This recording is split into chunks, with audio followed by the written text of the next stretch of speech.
on BYUSN. The quarterback matchups are announced for the alumni game. Pretty big. Going to be fun. Plus, former quarterback Riley Nelson's spring practice expectations for Keaton Slovis. Welcome to BYU Sports Nation, presented by the BYU Store, the official outfitter of BYU fans everywhere. It is Thursday, March 9th, best day of the week. Dave McCann, Brian Logan. You were at practice yesterday. What did you think? I was really blown away. Really? Completely different team, different feel, energy, vibe.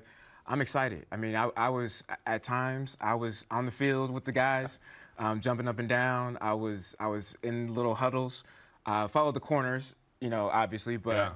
It's a completely different feel. To me, it's a completely different team. Obviously, guys, have left, graduated. Right. Some are going to the NFL. But man, it's a new day for BYU football. Good to hear. Good to hear. What do we got today?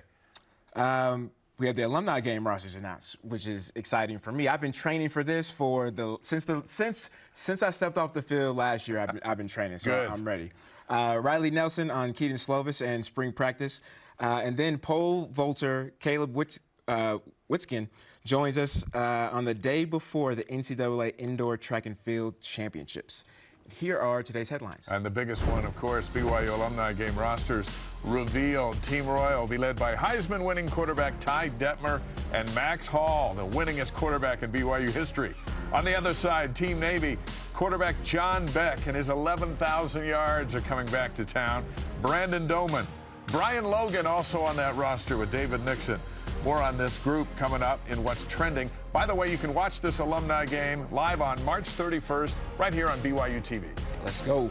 BYU baseball is at Creighton tonight to begin a 3-game series with the Blue Jays. You can listen to the game live at 7 Eastern on the BYU radio app. Brad Prolo from BYU Swimming qualifies for Nationals in the 200 fly. Mickey Strauss qualifies in the 3-meter dive. Nationals are later this month in Minneapolis. Yoeli Childs scores 14 points and grabs 9 boards for Hamburg in a 91-74 win over Paris in EuroLeague play. Eric Mika continues his hot streak with 16 points and 8 boards in a G League Ignite loss. All rise and shout. It's time for What's Trending.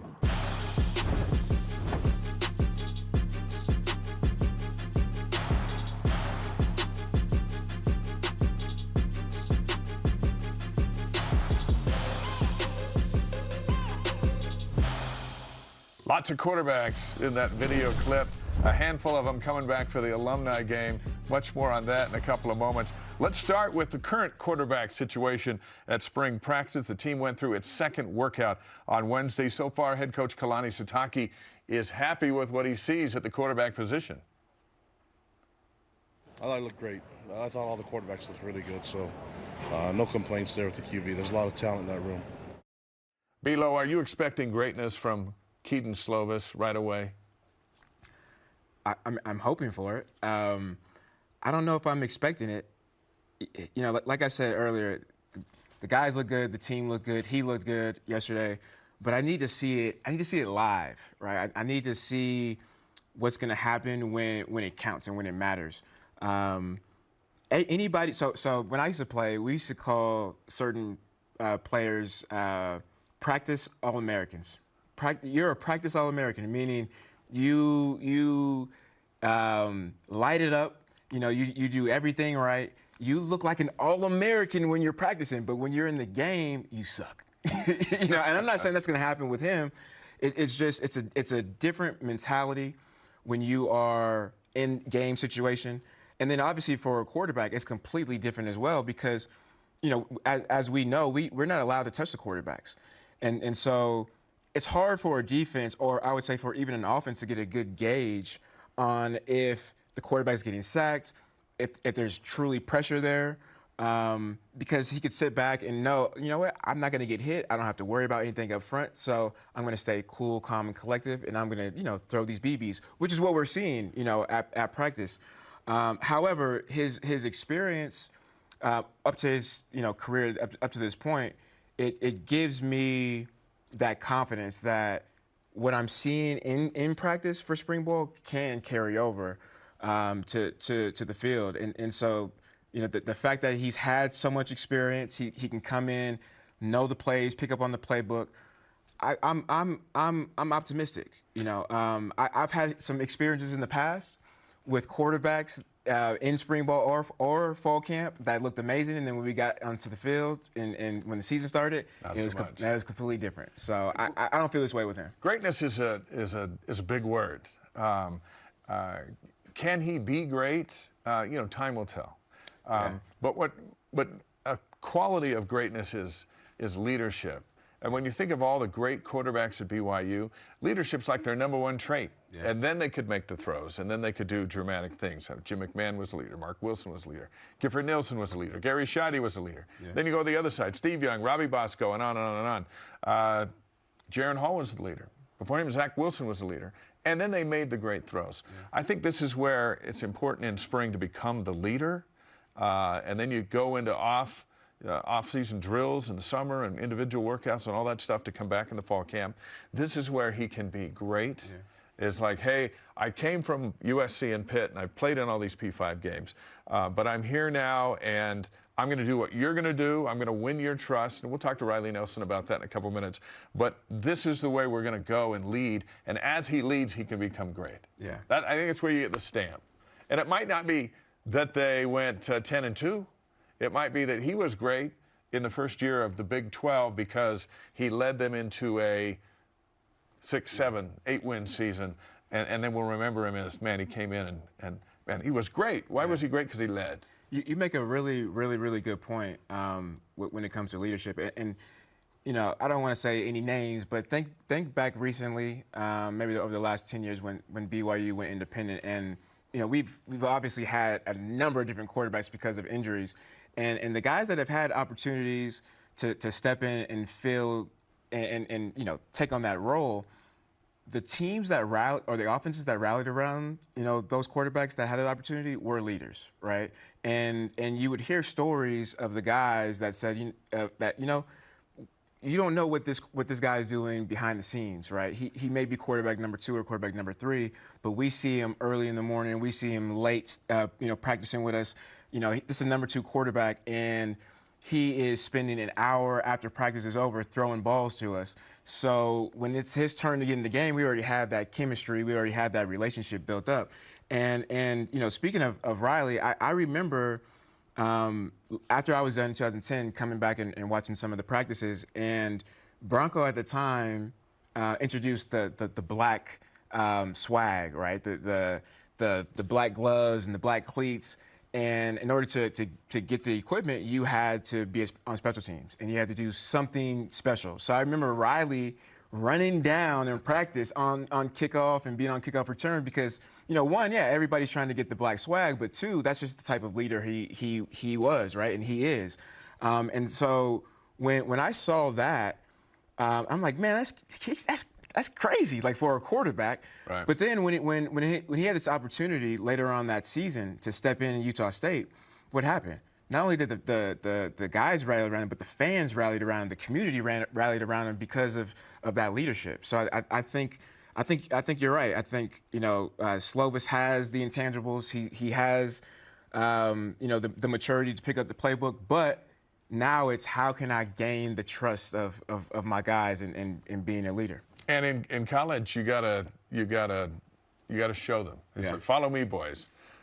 In the pros, Aaron Rodgers could show up at the Jets and go, "I'm Aaron Rodgers. You're all following me," and they will. But in college, it's like, okay, well, before I follow you, show me you're willing to do everything that is required of a leader. And if he does that in spring, then he will be as big of a find as Aaron Roderick thinks he is already, leading them into the Big 12. Absolutely. Just like with the example with Riley, that was more of a follow me, right? Let me show you guys. Yeah. Instead of hey, you guys need to do this. And we talk about this all the time in pre and post game shows when players don't produce and they walk up to the huddles and or they stand on the benches and they get all rah rah rah. us as players, we're like, sit down and shut up. Make a play first, and then, I may consider listening to you. That's what made Kyle Van Noy so great. Yeah. Because he'd rally on the sideline, and he was the one out making plays. Yep. And Riley's the perfect guy to talk to about Keaton Slovis and spring football, because we saw the team follow him and dig their way out of a challenge, and they put together some good games. So that's coming up here in just a few minutes. There are other quarterbacks to talk about today. Yeah, you know what? So let's talk about this alumni game for our topic 2. Which alumni game quarterback are you most excited to see play? We already mentioned it's Detmer, Hall, Beck, Doman, Matt Berry, and maybe a sixth. That seems to be the spot left. Maybe a lefty from the Bay Area might be able to come late, Steve Young. a late addition. But last year's game was, I don't know how we live up to last year's game. It was a Hail Mary finish. Brian Keel catches the winning touchdown pass. You can't even script that. Right. Max Hall was back at the stadium. Kevin Federick was in there throwing. There's Mitch Matthews catching a touchdown. He can still get up. He can still get up. But this was a lot of fun. The inaugural game at the stadium. And now we come back, and it feels like it's bigger and better as we look at this rosters. And that's the finish right there. And there's Brian Keel. And let me tell you, he has embellished that story every day since. Now he's coming back, and we'll see if he can repeat it. But the fact that Ty Detmer is returning to LaVell Edwards Stadium, the only Heisman Trophy winner in the history of the program to participate in this alumni game, is spectacular as we watch him work. How big of a deal is it to have Ty on the roster? It's huge. So I would say this. When we started hearing, the rumors of who was going to be, on, as far as the quarterbacks, we heard Ty Detmer, we heard, Steve Young, we heard John Beck. I immediately, from a celebrity standpoint, I was like, oh my gosh, I get to be around. And then then it hit me. Then reality hit me, and I said, wait a minute, I could be going up against these guys. Yeah. I need to get ready. You're going up against Ty Detmer. I need to get ready, right? Like I started getting nervous, and so I went to the gym, started doing some cardio. And then I talked to Tom Homo at a women's basketball game, and I said, hey, Tom, I'm trying to get ready for the alumni game. Do you think Kalani would let me practice with the DBs? And he starts laughing. And then yesterday, that was my opportunity. So I talked to Coach G, and I said, Coach, well, first I talked to Kalani. I said, hey, can I practice with the DBs? He's like, I don't care. You can talk to Coach G. So I went, to sit down with Coach G, and I was like, Coach, are you playing? And he was like, I'm not sure if I'm going to play yet. He's on the roster. Last year, this, and I might just be a sideline coach. And I said, Steve Young might play, right? And he goes, oh, wait a minute. If Steve Young is playing, I'm playing. You know what it'd be like to intercept a ball from Steve Young? And that's how I think a lot that's why Steve isn't on the roster. You know what? So with that being said, when you hear the rumors and you understand the quarterback factory, right? And think about it from a DB standpoint. We're both saying we would love to have an opportunity to intercept a ball from Steve Young. Think about on the other side, the receivers. What do you think about what they're saying? These guys that grew up watching John Beck or Ty, and man, to have an opportunity to play with these legends is a whole nother level. It's one thing to go out as a player and understand what this logo represents and the guys before me, but it's another world.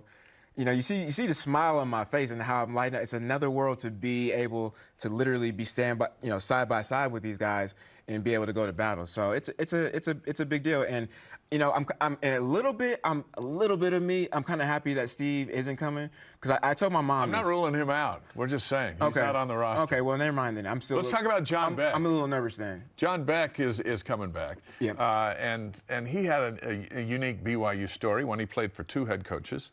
And he played young, and as he grew and developed, he turned into this amazing quarterback, over 11,000 yards, number 3 all-time at BYU. But he has a different investment in BYU football. Let's see, he coached and trained Zach Wilson in the offseason. He coached and trained Jaron Hall in the offseason. He coached and trained Keaton Slovis in the offseason. He was the go-between to get Slovis and BYU together to where now Slovis is the quarterback, and now John Beck's coming back onto the field.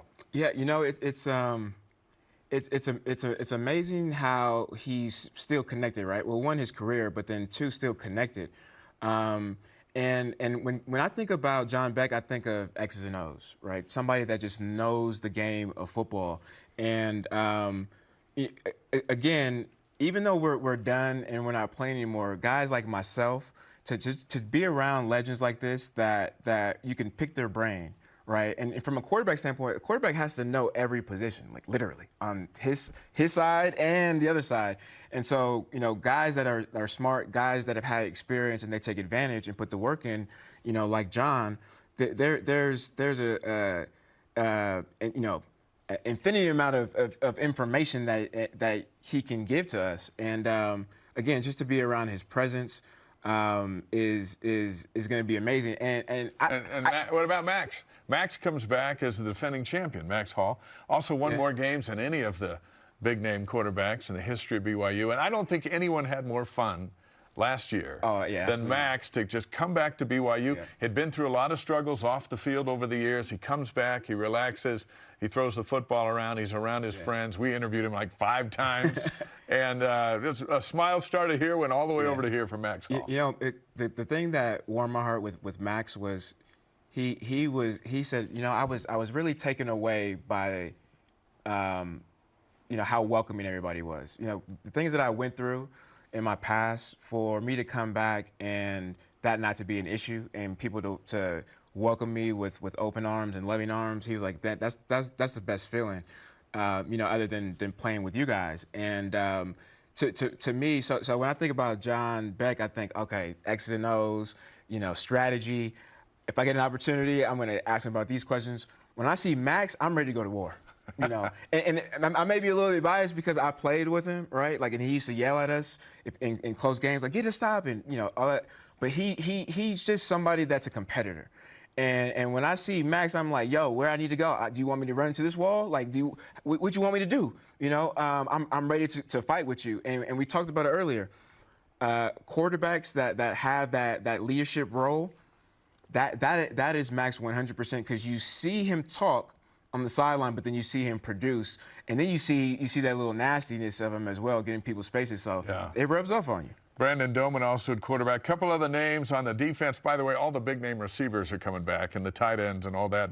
Dewey Gray, Aaron Francisco, Gennaro Guilford, Isaiah Kafusi with the Royals, David Nixon, our broadcast partner, Brian Logan, Brian Keel, Andrew Rich, Brendan Ogletree, some of the guys on the Navy defense. My entire secondary. That's my entire secondary. It's going to be awesome. The question of the day is this: which BYU alum are you most excited to watch play in the alumni game? March 31st, live right here on BYU TV. Ben Peterson on Twitter writes, I grew up watching Ty Detmer. I think it's great that he'll be back on campus in the quarterback position. I have a feeling throughout the day on social media that it's going to be Ty because of how beloved he is and what he did when he was here. So continue to weigh in. BYU, hashtag BYUSN on Twitter, Facebook, and Instagram on this big Thursday. Men's volleyball is back at the Smith Fieldhouse and back on BYU TV. The 8th-ranked Cougars host number 15 Ohio State from the Big Ten tomorrow night at 9 Eastern on BYU TV and the BYU TV app. Coming up, spring practice and quarterbacks. We'll ask former Cougar Riley Nelson what he's looking for as BYU preps for the Big 12. This is BYU Sports Nation. Riley.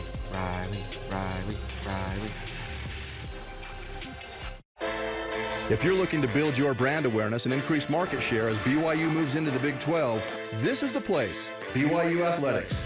We can provide the tools you need to make sure your company is seen and heard. BYU Athletics is where you can align your products and services with loyal fans that cheer for our Cougars. And they can also help your business win. Learn more about what a partnership with BYU Athletics and your company will look like. After all, this is the place. Email sponsorship at byu.edu today. Accidents don't just happen 9 to 5. They happen when you least expect them. The team at Siegfried & Jensen is here for you 24/7. Nights, weekends, every day, every hour. Really here for you. No matter when you call us, you'll speak to a real person and have access to the same expertise and personal attention as always, and get the legal help you need when you need it. Nights, weekends, every day, every hour, 24/7. Learn more at siegfriedandjensen.com. When my grandfather started this company in 1947, he couldn't have envisioned what we would ultimately become. We realized that our value to our customers is that we will be there day after day, year after year, doing whatever we need to find solutions to the challenges that they face. We are committed to be honestly better in all that we do, in every opportunity that we have to serve our customers.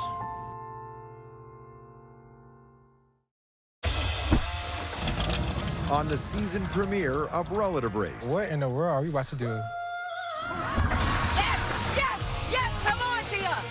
This is crazy. It is all unreal. It was a bowl of emotions. I'll never forget this moment. Everything that I was missing, I really did feel like I got that when I hugged them.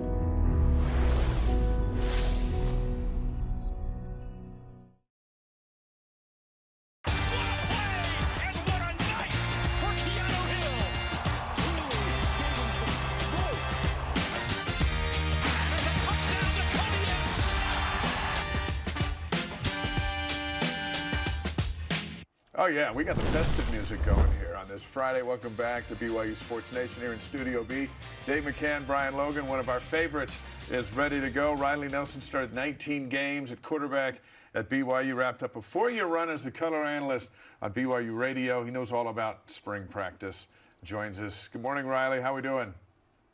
Doing great. This year, it's probably more like winter practice, as it feels like every morning we wake up with another inch of snow on the ground. But it's great to have football back nonetheless. Seriously, there's too much snow around here. But at least they're all indoors where BLO could stay warm all those years. That was important. Yeah, you know, I was at practice yesterday talking to some of the coaches, and they were saying how mad you know, they were when they played. They didn't have the IPF like we did. And I said, you know what, I'm happy we had the IPF because I wouldn't have came here if that was the case at all. I mean, let's be honest, during spring ball, there was probably days when B. Logan in the IPF was like, hey, can we get one of those heat cannons over here? It's even a little bit too chilly. No, but hey, whether it was 95 and humid or it was 20 degrees and frosty, B. Logan always came ready to play for the Cougars. That's right. These practices that are spread out between now and the middle of April, how important are they for a team that's getting ready for the Big 12?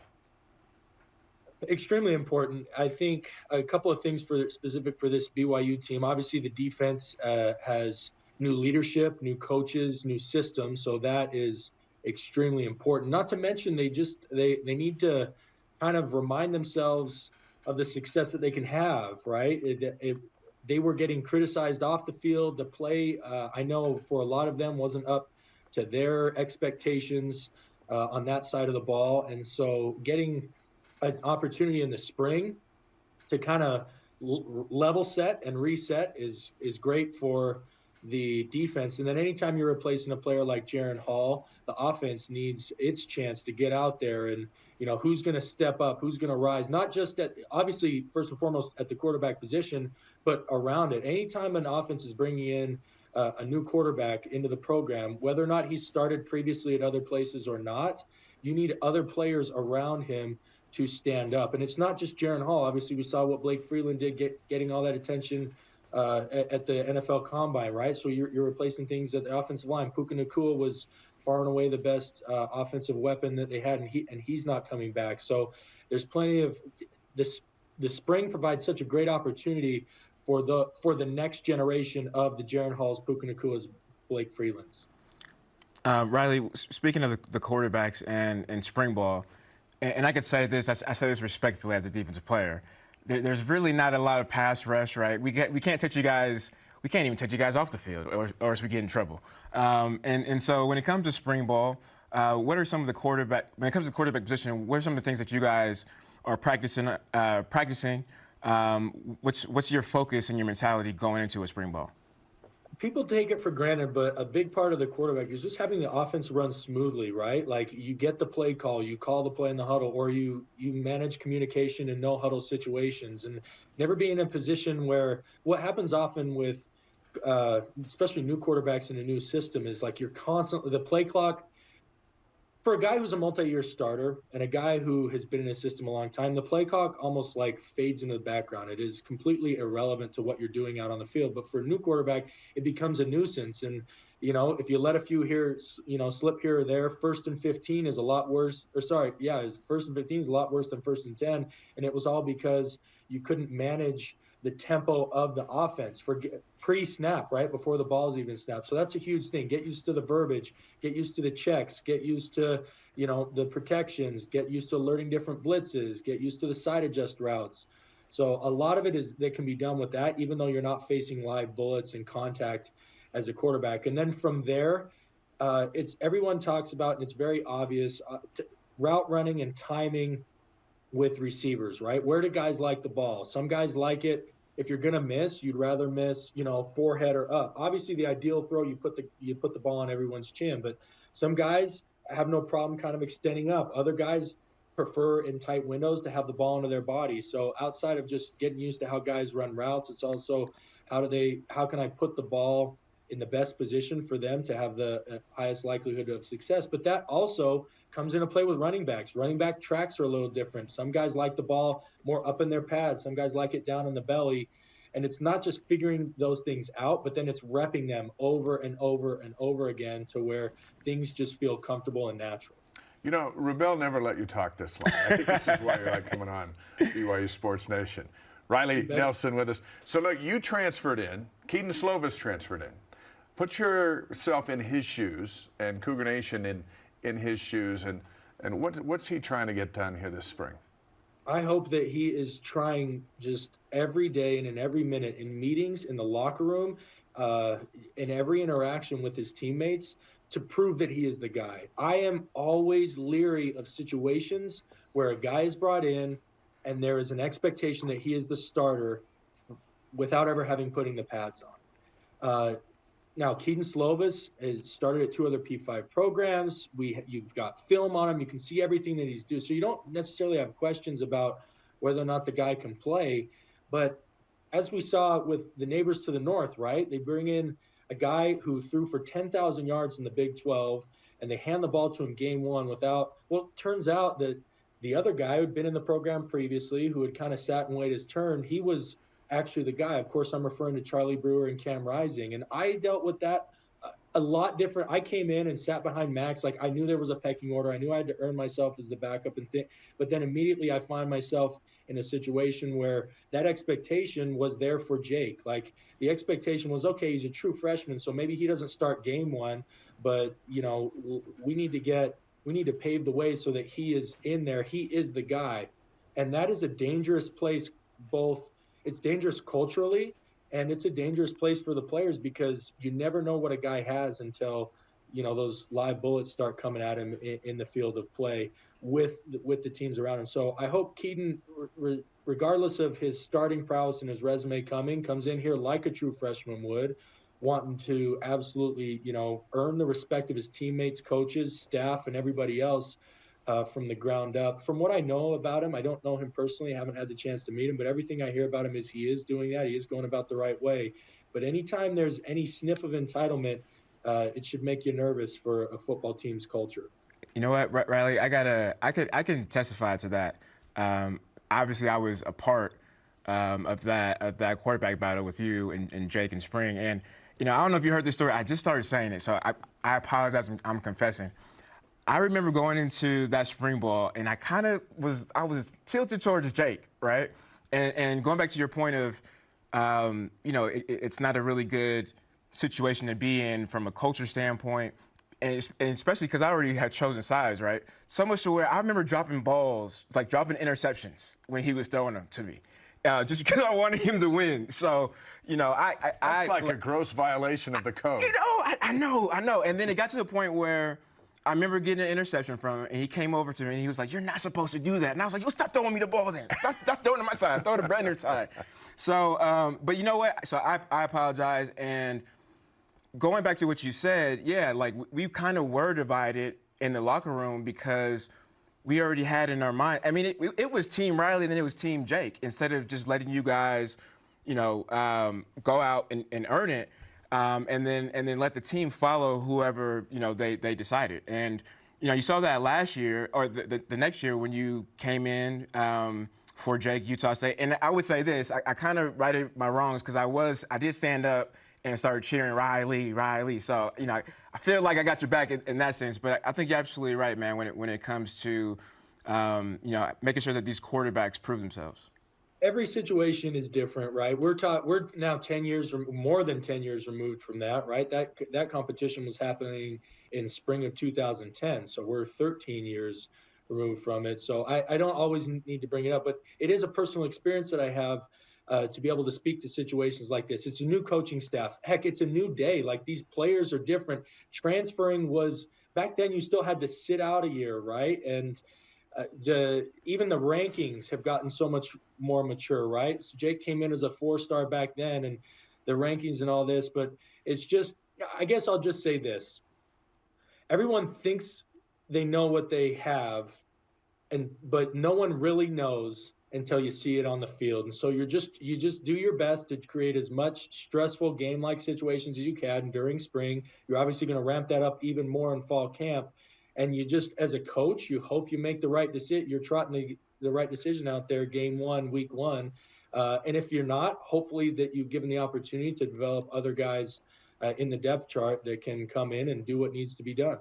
I'm just glad we're able to get together to get this off your chest after all these years. I feel so bad because, I would consider Riley, one of my good friends. He was actually in my very first class that I took here at BYU, which is Pearly Great Price, which is very interesting. But, I mean, he's been with me, every step of the way. That's fire, baby. That's Absolutely. I still remember to this day every other word the teacher said. I said, who?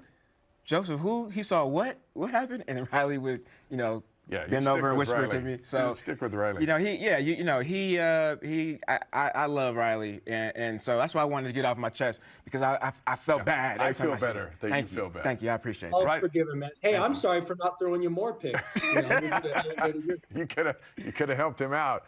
Right. One thing that Slovis does have is 34 starts against P5 opponents going into the Big 12, where there's a run of 10 straight P5 starting with Arkansas. That experience alone should give him enough street cred, and it sounds like it has for everyone to go, we're following you because we've actually never been there. Exactly, and I was super excited. I knew they had to go to the portal. Once Jaron announced, I knew, we all knew, right? It wasn't insider information. We knew we had to go to the portal. It was just a question of who are we going to get. Are you going to get a disgruntled backup? Are you going to, what are really your options? I think to land a player the caliber of Kedon Slovis was an absolute win for Roderick and Kalani and all those guys. Look, coaching change at USC, right? And then he goes to Pitt, and I'm sure you guys have documented it, but and most serious BYU football fans have too. He goes there, and then the coach that recruited him there takes another job, and he gets stuck in a situation that wasn't the one that he chose, right? It kind of got switched on him last minute.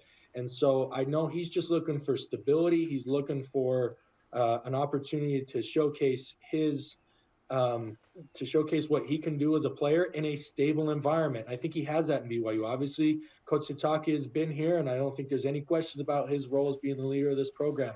You have the same thing with Aaron Roderick and the leader and play caller and offensive coordinator. And so, for Kedon Slovis to come here and lead us into our first season in the Big 12, honestly, it's the best. It's probably the best situation that you could ever ask for. Let's stick with the quarterback theme. The quarterbacks for the alumni game were announced earlier today. Ty Detmer coming back, Max Hall, John Beck, and Brandon Doman. Fabulous 4 selections. My question, and Matt Berry's also in that group, but my question for you is, was the NIL situation what kept you away from committing to this year's game? Were you seeking something that they could not deliver?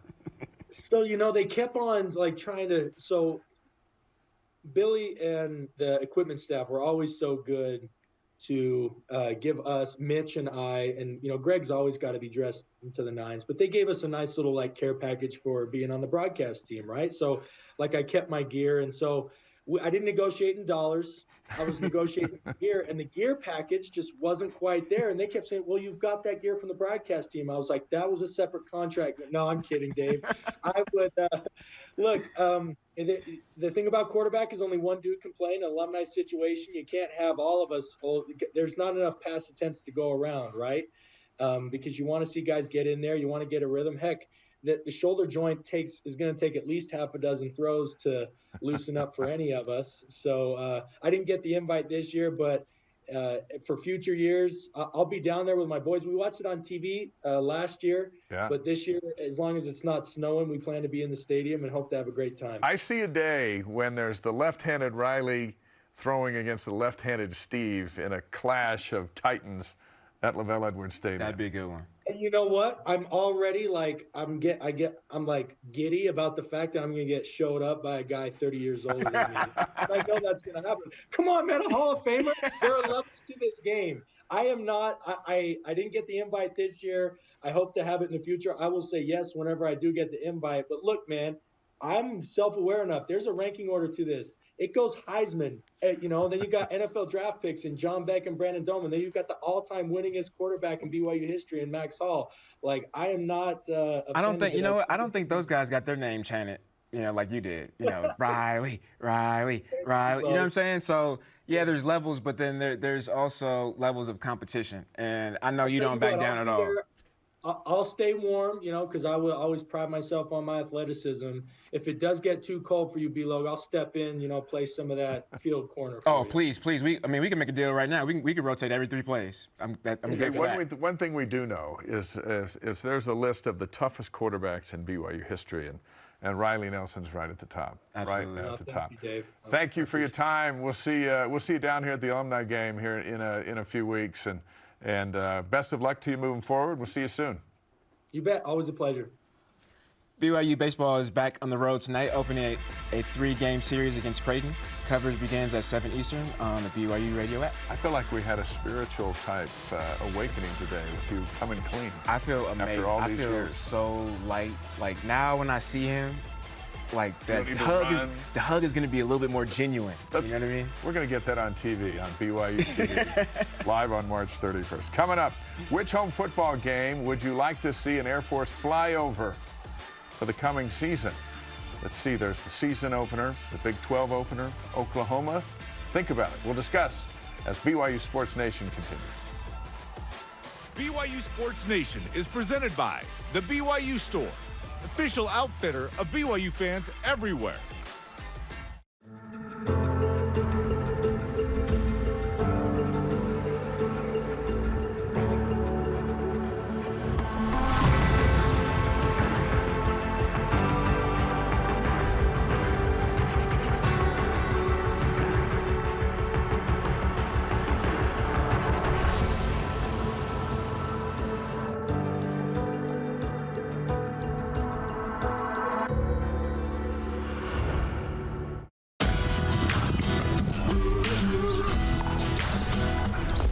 Whether you want to rock your retirement on the court, on the snow, on the waves, or in the gym.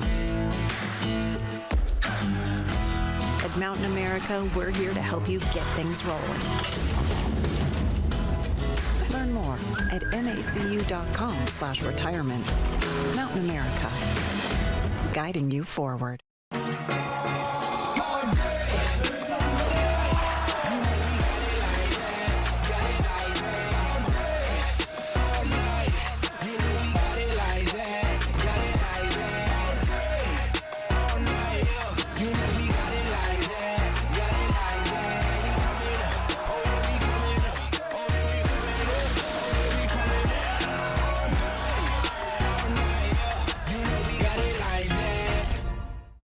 Before I was a coach at BYU, or before I was even a player, I was a BYU fan. We've got great energy as a team, but we have even better energy because of our fans, and it's absolutely magical. When you hear the crowd roar, that makes it more exciting, more of an adrenaline rush. The roar of the crowd, you can feel it on the floor, you can feel that energy, and it's unlike anywhere else in the country. BYU Sports, it's all about the fans. This is BYU Sports Nation. To interact with the show and get great content throughout the day, follow us on all of our social media platforms: Facebook, Twitter, Instagram, YouTube, TikTok, Pinterest, Snapchat. He's Brian. I'm Dave. Let's whip it. The Whip Around is presented by Maersk, your e-commerce logistics shipping partner. Big 12 Commissioner Brett Yormark told the media yesterday, quote, "I continue to have conversations with Gonzaga, but there are other things right now that I'm focused on," end quote. You know what else oh, go ahead. How excited are you to see the Zags potentially follow BYU to the Big 12? I think they are going to. Talking about what he's focused on, Dennis Dodge has put out a story this morning. There's something going on. Yeah. Yormark's going to get some teams from the Pac-12. Right. It's a matter of when, and that when could be pretty soon. But the war drums are sounding that there's going to be a snag, and if they snag Arizona, they're going to snag some other schools as well. That seems to be going down. I think Gonzaga's on the back burner, but it's coming. BYU will celebrate its first year in the Big 12 this fall if they schedule an Air Force flyover. Which game do you hope they choose? The season opener on September 2nd, the Big 12 opener against Cincinnati General Conference weekend, or the Oklahoma game? It's got to be the Big 12 opener. It's got to be. Friday night? Friday night. The only thing they run into trouble with is darkness, if the game's starting too late. Ooh. So I think the schedule is going to have to accommodate. Can we start the game a little bit earlier? You can make that happen. You know what I'd like? You know people. I'd like 3 flyovers. The start, the middle, and the end with the Oklahoma game. There's going to be some. Dave Almodovar and his crew are working on things. Start times will be a key, but it's going to be stuff going on in the sky and on the field as BYU joins the Big 12. Yeah, exciting times. If you miss any interviews, shows, or games, you can find them on BYUSN.com or download the BYUtv app to get all of the BYUtv sports content on demand. NCAA championships begin tomorrow for track and field. Pole vaulter Caleb Witsken joins us live from Albuquerque. There he is. This just ahead of his big day at the championships. More BYU Sports Nation coming up after this. This portion of BYU Sports Nation is presented by Maersk, your e-commerce logistics shipping partner. They prefer to be bringing the heat, getting set for success, demonstrating their drive. But when their blood and sweat turns to tears or anything else, we lay the groundwork for BYU's athletes to hit the ground running again, and you as well. Intermountain Healthcare, official medical provider for BYU Athletics.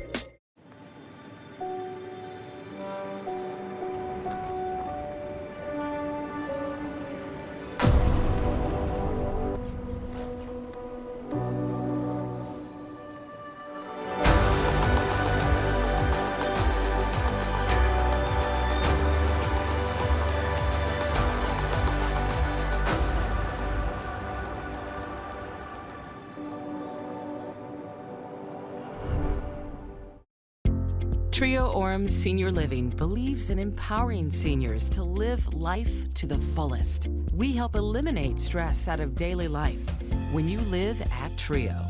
Less time focusing on housework means you can socialize at one of our many events, with safety in mind, of course. And did we mention our spacious apartments with modern amenities? Learn more about setting up a private tour at trioorem.com. From now on, everyone will push you and pull you for their own advantage. Do you ever feel like a chess piece yourself? You're too young. You've no experience. Then you had better master the rules of the game until you play it better than they can. I am young, but I am willing to learn. And I mean to devote my life to the service of my country and my people. Welcome back to BYU Sports Nation. We're live here in Studio B. Brian Logan, Dave McCann. Time for the track and field NCAA championships. The indoor championships start tomorrow in Albuquerque for the BYU men and women. Our pleasure to welcome pole vaulter Caleb Witsken live from Albuquerque this morning. All right, you're 1 day away. How's it feel? Yeah, it's really exciting. I'm super excited to be here, and thank you guys so much for having me. Great to talk to you all, and we're just here to give it everything we've got. Caleb, do you have any like pregame rituals or like superstitions that you go through? Oh, you know, I think everyone has some superstitions. I'm a very mental you know, pole vault's very mental, so I try and do some, you know, I think through what I'm going to do the day of. I think through all the cues that I'm going to focus on. I have my lucky arm sleeve that I wear.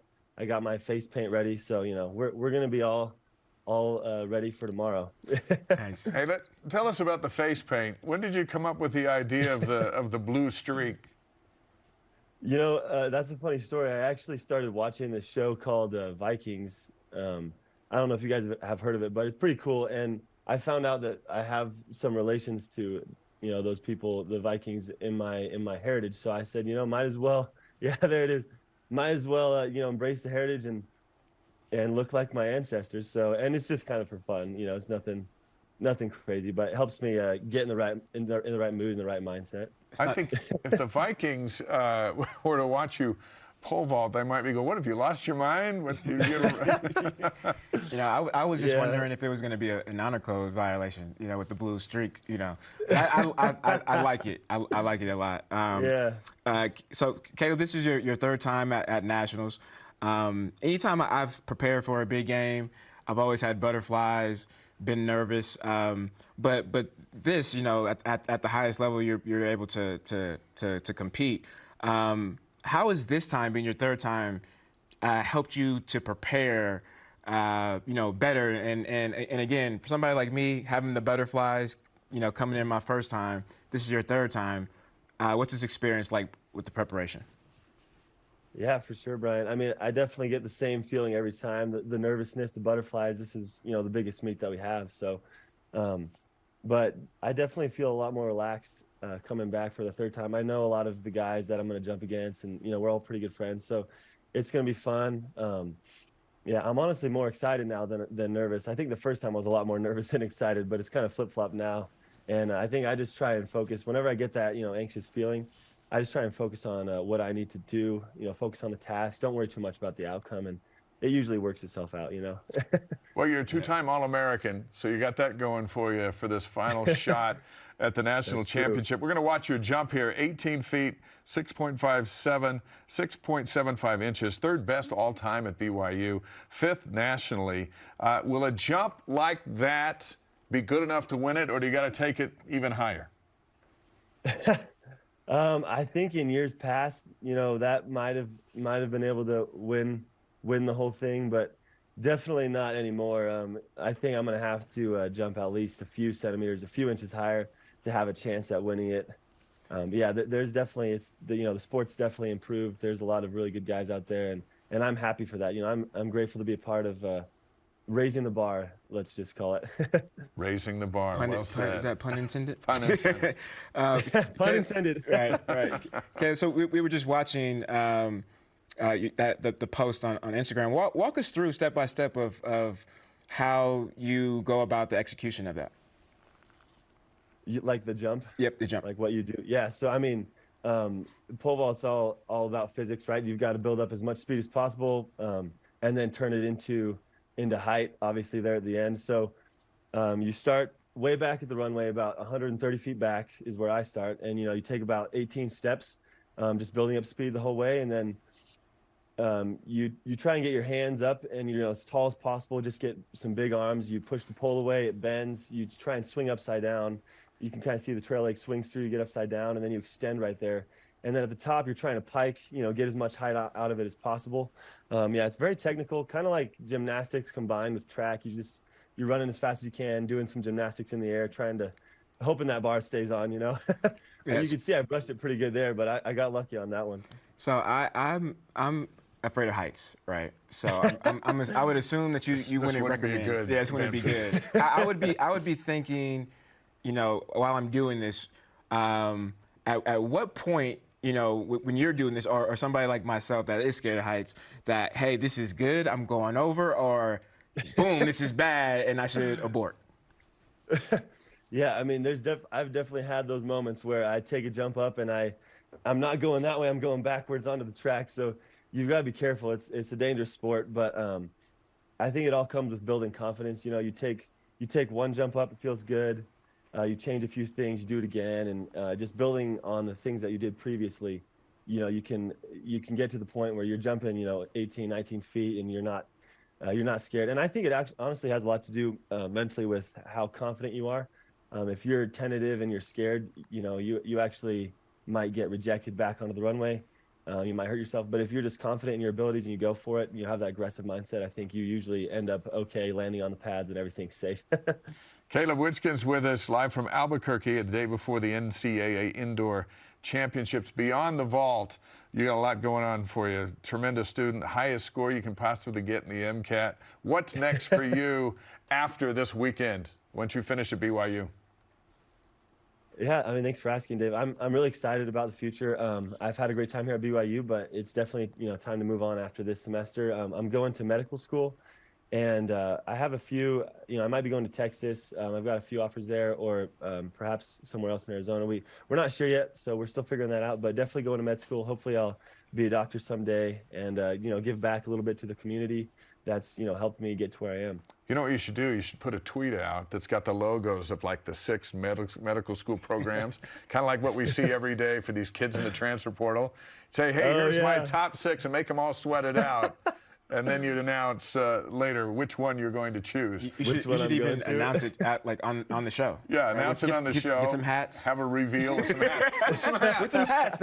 That would be fun. Caleb will help you through that. We can have a whole lot of fun for somebody. Those options just aren't available to everybody. One, you just got to be really, really smart to get there, and boy, we congratulate you. Good job. Yeah, absolutely. Caleb, I didn't even know what an MCAT was until this morning. So Uncle Dave is right. And so we also understand that you are a piano player. What's your favorite piece to play? Man, you guys know a lot more about me than I know about you. That's true. Honestly, my favorite piece, I love the piano, yeah, and I'm sure a lot of people at BYU, love playing the piano. I love this song called "Pirates of the Caribbean" by Jared Radnick. I don't know if you've ever, you go look him up. He's honestly amazing, and I can't play the song as well as he does, but yeah, very inspiring, just very cool music. So yeah, I love playing that. There is a link, and I've seen it with our kids who grew up playing musical instruments, especially the piano. Academic success, it seems to be directly tied with early music lessons. Have you seen that? I don't know. Yeah, I'd have to see that statistic, but I think you guys give me too much credit. I honestly don't think I'm as smart or as good at piano as you all think I am. I just like to put in some hard work, and I think a lot of athletes, know that feeling of the only way to get good at something is to put in the time. And so maybe there is a correlation, because if you put in enough time in at the piano, you're willing to put in time in your studies. And so maybe that's the correlation. I don't know. Yeah, there's something. That makes sense. Women sent 10 athletes to nationals. You're one of 6 for the men. BYU indoor and outdoor track and field cross country is next level. Do you feel the program's Big 12 ready already? Oh, definitely. At least I hope it is. I think, we've been on the track and cross country side of things. We've been doing our best building the program. Our coach, Coach Eystone, and my coach, Coach Robbie, and Coach Rick, they're amazing coaches. They push us, and they're not just coaches. They build us as people and as students. So I definitely think BYU is ready to take that next step, and I think we're ready to compete on the next level. And we have athletes that are ready for that, for sure. Well, Caleb, we send you some BYU Sports Nation karma. It's real stuff. It seems to help. Hold my hand. Is that how we do it? Yeah. Listen how Jeremy and Spencer do it. You gotta we put it out this way. You gotta give it to them. We're giving it to you. We're giving it to you. Hey, go win a national championship in your last hurrah at BYU. You deserve it. Best of luck this weekend. Hey, thank you guys so much. It was great talking to you, and yeah, I'll do my best to make you all proud. All right. Say hi to the rest of the team. Good job. Good luck. Fantastic. Will do. Thank you. All right. All right. Circle March 31st on your calendar. I don't recall the guys doing this for the karma. I know. We do it the right way. That's the right way. Yeah, you got to. It was different for me. I'm just telling you. You got to have the touch. So March 31st. We've been saying this all day. Circle the calendars right now. It's BYU football all day long, starting with a 2-hour BYU Sports Nation Alumni Day special at noon Eastern. The spring scrimmage is at 5 Eastern, and then the alumni game is after that at 7 Eastern. Join us Friday, March 31st, right here on BYUtv and BYU Radio. It felt more like a seance a little bit. What does that word mean? I don't know. Coming up, our rise and shout out to men's basketball. The team that took BYU where no team had gone before and no team has gone since. This is BYU Sports Nation. BYU Sports Nation is presented by the BYU Store, official outfitter of BYU fans everywhere.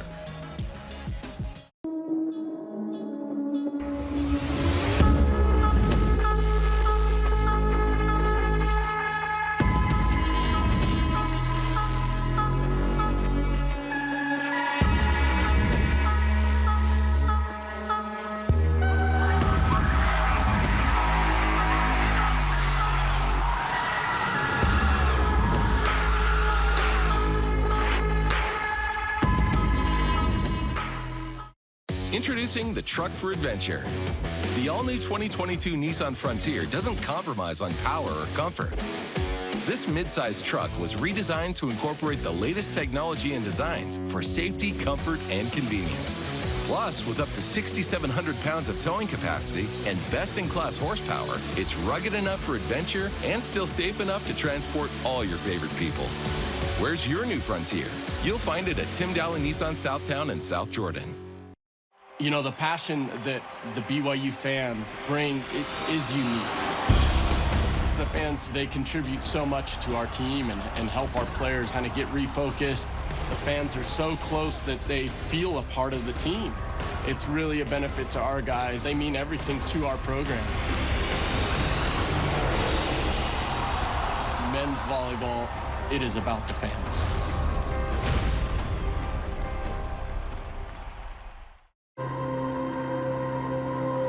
Do you ever feel small? 3, 2, 1, go! Have regrets?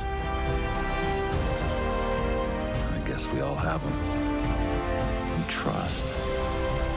That's tough to earn or regain. You are the winner of Survival! Glad we're doing this. This portion of BYU Sports Nation is presented by Mountain America, the official credit union of BYU Athletics. BYU Sports Nation is on demand. Download the free BYU TV and BYU Radio apps or listen to the podcast. Subscribe, rate, and review. Our question of the day is this: which BYU alum are you most excited to watch play in the alumni game, March 31st on BYUtv? Nolan Mickelson on Twitter says, excited to see what plays Max Hall has in the playbook. You know he's putting a playbook together. Yeah. He came up with one last year. He's going to have some new stuff. Now he and Ty have combined together. I didn't think about that one. In response, our elite voice of the day presented by PAX Healthcare Elevated, Sarah Bobo on Instagram. Beck to Harleen, baby. Beck to Harleen. That is the matchup. That is. Beck can throw to Harleen again, and there's a good chance he's probably going to be open. I'm happy I'm on their team, I think. Yeah, I think you are. Today's Rise and Shoutouts presented by Mountain America, the official credit union of BYU Athletics. Kudos to the 1981 men's basketball team 42 years ago this weekend. They started a march that's never been duplicated. Danny Ainge and the guys beat Princeton, UCLA, Notre Dame to reach the Elite Eight for the one and only time in program history. Jimmer got close, but the 81 team still stands alone. Thanks to Riley Nelson and Caleb Witsken. Heisman Trophy winner Ty Detmer joins the show tomorrow. Conversation continues 24/7 on Twitter, Instagram, and Facebook. Shout out to Steve Trumbo. See you tomorrow. Go Cougs.